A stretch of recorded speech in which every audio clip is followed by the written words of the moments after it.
Day students, welcome to our YouTube channel maths study zone. तो हम लोग ancient history का जो सीरीज़ था वो हम लोग कंटिन्यू कर रहे थे for SSC, CGL, CHSL and other जो स्टेट लेवल का जो कंपटीशन एग्ज़ाम होता है, राइट। तो हमने पढ़ा था कि एंशियंट इंडिया का जो टाइमलाइन था, उसका जो टाइम पीरियड है उसको डिवाइड किया गया कुछ क्रोनोलॉजिकल ऑर्डर में। तो पहला था इंडस वैली सिविलाइजेशन, देन है था वैदिक एज। तो we had discussed this two parts, right. Indus valley civilisation और वैदिक एज जो है कंप्लीट हो चुका है 2500 बीसी से लगभग 600 बीसी तक। आज जो हम लोग डिस्कस करने वाले हैं that is 6th century BC का जो पीरियड है। और ये जो पीरियड इंपॉर्टेंट है क्योंकि इसमें जो है दो चीज़ें इंपॉर्टेंट होती है, जो इवेंट होती है। एक पॉलिटिकल अनरेस्ट, मतलब महाजनपद साम्राज्य बनने लगता है, मगध का किंगडम का स्थापना होने लगता है। उसका रिलीजियस रिवोल्यूशन होता है, मतलब यहाँ पे धर्म का फॉर्मेशन होता है, जैसे बुद्धिज़्म और जैनिज़्म जो है उसमें से इम्पॉर्टेंट है। तो ये 6th सेंचुरी बीसी का जो इंपॉर्टेंट इवेंट्स है आज हम लोग उसको डिस्कस करने वाले हैं। तो जो स्टूडेंट्स इस चैनल पर नए हैं वो इस चैनल के सब्सक्राइब बटन को जाकर सब्सक्राइब करें और जो नोटिफिकेशन बेल है उसको ऑन कर लें, सो दैट कि यहाँ पे जो भी वीडियो अपलोड होगी you will get the earliest possible time. तो आज जो हम लोग बुद्धिज़्म के बारे में जो है वो स्टार्ट करेंगे। So let us start now. ये जो सीरीज लाने का मेन जो मकसद है कि आप लोग क्या है कम समय में क्या है एक क्विक रिवीजन कर सकते हो अबाउट द हिस्ट्री के बारे में। अभी जो है हम लोग एंशिएंट हिस्ट्री है, then we will come to the medieval history and then modern history, right. तो आप लोग क्या क्या क्या करना है कि ये जो है एक क्विक रिवीजन के लिए तो इसको अच्छी तरह से नोट्स बना लेना है और रिवाइज करना है, क्योंकि एग्जाम में जो नहीं है, क्योंकि एग्जाम जो है रिपीटेड क्वेश्चन पूछा जाता है। और ये क्वेश्चन जितने भी जो सीरीज बनाया गया है वो प्रीवियस ईयर के क्वेश्चन से ही एक ऑर्डर में अरेंज करके किया गया है, right. So let us start. तो बुद्धिज़्म जो है ये जो पीरियड है वो 6th सेंचुरी बीसी का है, 600 बीसी का टाइम का है। इस टाइम पीरियड में दो इंपॉर्टेंट इवेंट होती है, एक होता है पॉलिटिकल अनरेस्ट, दूसरा रिलीजियस रिवॉल्यूशन। पॉलिटिकल अनरेस्ट का मतलब क्या है, अब साम्राज्यवादी बनने लगते हैं, राजा होने लगते हैं। और रिलीजियस रिवॉल्यूशन का मतलब है कि धर्म का जो है फॉर्मेशन होता है, बहुत धर्म को फॉलो करने लगते हैं सब। तो पहला क्या है, रिलीजियस रिवॉल्यूशन क्या है, इसको डिस्कस करते हैं। तो by the 6th century BC caste system become highly complicated, lower caste people faced. इसमें क्या था कि जैसे जैसे टाइम बढ़ता है तो 6th सेंचुरी बीसी तक क्या है कि जो कास्ट सिस्टम है वो हाईली कॉम्प्लिकेटेड हो जाता है, ठीक है, बहुत ज़्यादा कॉम्प्लिकेटेड हो जाता है। और जो लोअर कास्ट के जो पीपल है, जो लोअर तबके के जो लोग हैं वो क्या है, उनको सोशियो और इकोनॉमिक प्रॉब्लम ज़्यादा होता है, सामाजिक स्तर पर साथ साथ आर्थिक स्तर पर जो है बहुत ज़्यादा प्रॉब्लम होता है। जबकि जो हायर कास्ट के जो लोग रहते थे वो सेफ और डिग्निफाइड लाइफ जीते थे, मतलब सुरक्षित और शान की ज़िंदगी जिया करते थे।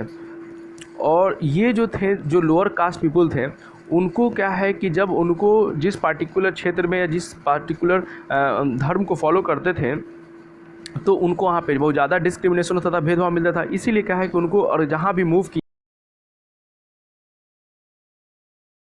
जा सकता, तो इसीलिए क्या होते थे कि उन लोगों को डाइवर्ट करना शुरू कर दिया गया। और डाइवर्ट इन द सेंस ये नहीं कि मतलब आई मीन प्रेशराइज नहीं, वो क्या था कि ऐसी जगह पे उनको ले जाना, इस तरह के विचार को फॉलो करवाना जहाँ पे कोई डिस्क्रिमिनेशन ना हो, कोई भेदभाव ना हो, सब जो है वहाँ पे कोई ऊंच नीच नहीं था, सब जो है एक नॉर्मल और एक ही लेवल का जीवन जीते थे। तो इसी तरह से उनको क्या है कि उस तरह से मूव कराने जाने लगा जहाँ पे कोई डिस्क्रिमिनेशन, कोई भेदभाव की बात नहीं थी।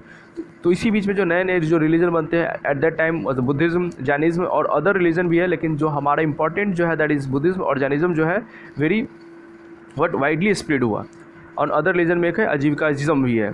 Now they act as an alternative to the present caste system and many people started following. अब ये जो है बहुत सारा कास्ट सिस्टम को इस तरह से बहुत सारा कास्ट सिस्टम बना उस समय में, लेकिन इंपॉर्टेंट जो है हमारा बुद्धिज़्म और जैनिज़्म है।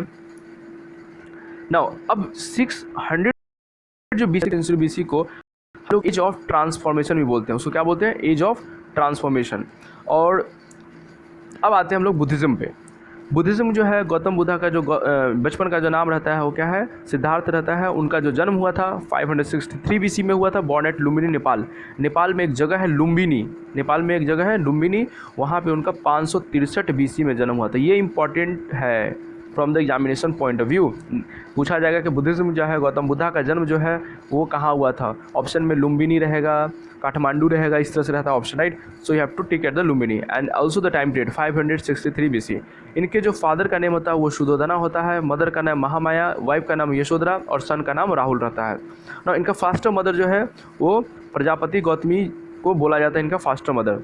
ना अब इनका जो जन्म हुआ था वो कपिल वास्तु नेपाल के उस समय राजधानी था कपिलवस्तु। तो कपिलवस्तु का जो शाक्य डायनेस्टी है, ये वंश का नाम है। शाक्य डायनेस्टी में गौतम बुद्धा का जन्म होता है। मतलब ये क्या है, राज परिवार से रहते हैं। उन्होंने राज परिवार होने के बावजूद भी अपने क्षेत्र में उन्होंने 4 चीज़ें देखी जिनसे जहाँ उनका मूड जो है चेंज हो गया। वो 4 चीज़ें क्या थी? 4 सीन्स। तो ओल्ड मैन, सिक मैन, डेड बॉडी और एस्थेटिक। तो ये चीज़ें भी इंपॉर्टेंट है from the examination point of view, क्योंकि क्वेश्चन में पूछ दिया जाता है कि what among the 4 option is not that the Buddhism has seen and which has change his mind. ठीक है, तो ये 4 चीज़ों में से कौन नहीं है? तो आपको ध्यान रखना है कि ओल्ड मैन था, बूढ़े आदमी को देखते हैं, सिक मैन को देखते हैं, डेड बॉडी को देखते हैं, एस्थेटिक को देखते हैं। तो इससे जो है उनका जो है परिवर्तन हो जाता है, मन का जो है, विचार का जो परिवर्तन हो जाता है। और इसीलिए जो है उन्होंने देखते हैं कि ये 4 चीज़ें हैं सबके लाइफ में आती है, तो फिर ये इतने धन और इतने साम्राज्यवादी रहने से क्या फ़ायदा। इसीलिए जो उन्होंने क्या डिसाइड करते हैं कि 29 साल की उम्र में, 29 साल जो उम्र होता है उनका, उसी उम्र में क्या करते हैं, वो अपने घर को त्याग देते हैं। और इसी को बोला जाता है ग्रेट रिमेंसिएशन। बहुत बड़ा त्याग करते हैं, ग्रेट रिमेंसिएशन करते हैं। मतलब राज परिवार से होते हुए भी सब कुछ छोड़ के एक ऋषि की तरह, महर्षि की तरह क्या है, वो जीवन व्यतीत करने जंगलों में निकल जाते हैं। 6 साल तक जो है गौतम बुद्ध जो है ये भटकते हैं, इधर उधर घूमते हैं। उनके बाद जो है उनके जो गुरु एक मिलते हैं, दैट इज़ अलरा कलमा। उनके एक मेडिटेशन गुरु रहते हैं, उनको जो मेडिटेशन सिखाते हैं, उनके गुरु का नाम क्या था? अलरा कलमा। ठीक है, और वो घूमते घूमते जो है पहुंच जाते हैं कहाँ? गया, बोध गया में पहुंच जाते हैं। वहाँ पे पीपल ट्री के अंदर क्या है, मेडिटेशन करते हैं। और वो जो मेडिटेशन करते हैं, बगल में कौन सा नदी रहता है? निरंजना नदी के बगल में। ये भी इंपॉर्टेंट है कि गौतम बुद्ध जो मेडिटेशन करते हैं बोध गया में, कौन सा नदी के बगल में था? तो निरंजना नदी। तो ये याद रखना है, निरंजना नदी। और बोध गया में जब करते हैं तो उनको जो है वहाँ पे ज्ञान प्राप्ति होता है, जिसको बोला जाता है अटेंड स्टेट ऑफ इनलाइटमेंट। और इस चीज़ को, इस स्टेट को बोला जाता है निर्वाणा। क्या बोलते हैं? निर्वाणा। तो क्वेश्चन ये भी रहता है कि निर्वाणा टर्म्स रेफर टू। तो ऑप्शन में ढेर सारा ऑप्शन रहेगा, जिसमें कि एक रहेगा अटेंड स्टेट ऑफ इनलाइटमेंट को, ज्ञान प्राप्ति का जो स्टेट होता है, जो अवस्था होता है, उसी को क्या बोलते हैं? निर्वाणा बोला गया है। क्लियर? नाउ उसके बाद जो है उनको ज्ञान प्राप्ति के बाद, गौतम बुद्ध को ज्ञान प्राप्ति का जो पहला उपदेश जो देते हैं वो कहाँ देते हैं? सारनाथ में देते हैं। और उसी समय को बोला जाता है turning the wheel of law, Dharmachakra Parivartan. तो इसीलिए ध्यान रखना है कि धर्मचक्र परिवर्तन का मतलब क्या है? गौतम बुद्ध का पहला जो उपदेश था, पहला जो सरमन था, सरमन का मतलब उपदेश, पहला जो उपदेश था, उसी को क्या बोला गया? धर्मचक्र परिवर्तन, turning the wheel of law. फिर गौतम बुद्ध का जो मृत्यु जो होता है वो कहाँ पे था? यूपी के उत्तर प्रदेश के कुशीनगर में 483 BC में मृत्यु को प्राप्त हो जाते हैं। ठीक है, याद रखना। 483 BC में जो है वो यूपी के कुशीनगर में मृत्यु हो जाता है। और जिस ईयर में इनका मृत्यु होता है उसी समय में क्या होता है? उसी ईयर में क्या? बुद्धिस्ट काउंसिल होता है। ठीक है, बुद्धिस्ट काउंसिल होता है। नाउ अब बुद्धिज़्म जो है, गौतम बुद्ध जो अपने टीचिंग में क्या क्या बताते थे, राइट, और क्या क्या था। तो टीचिंग इन बुद्धाज में पहला है 4 नोबल जो ट्रूथ था। पहला है world is full of sorrow, मतलब दुनिया जो है दुखों का अंबार है।